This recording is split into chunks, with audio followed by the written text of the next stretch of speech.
चलो आम केन्दर चाटी शाग रांधसु जी देख आके चाटी शाग के धोई कर रखी देछे बैगन टिके सिझी देछे बड़ी नहींछे आउ उल टिके भी काटी कर रखी देछे कड़ाई थी टिके नेइमा तेल आ बड़ी के टिके भाजमा एक्चुअली गोटा बड़ी भाजबे जेहेतु माँ आमर आगुरु एका ताके भांगी देथिला तो टिके भल भी नहीं लगे आगुरु भांगी कर देला कारण कि फिर ऑयल टिके ये हेबा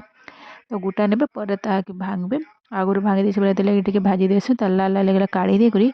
कड़ाई टिके तेल दे देमा कंचा मिर्चा पंच फुटन देकरी ताके भाजमा प्याज देकरी प्याज दे पूरा मस्त लगसी चाटी साग के सब बेले मिलेनी जेन से जरा मिलुची खाइबा पूरा टेस्ट मस्त पूरा प्याज हे गले से लगे देमा टिके टमाटो टमाटो रे दे देमा टिके टेस्ट हिसाब नमक आउ देखो आम टमाटो सिझी गला ना से लगे देमा आमे बड़ी बड़ी बैगन सब जेनटा सिझा है बैगन बैगन टिके देले कारण लदर बदर हेसी मस्त लगसी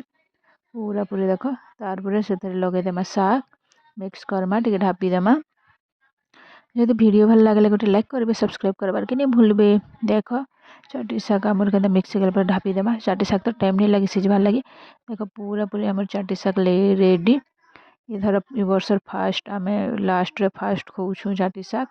थैंक यू।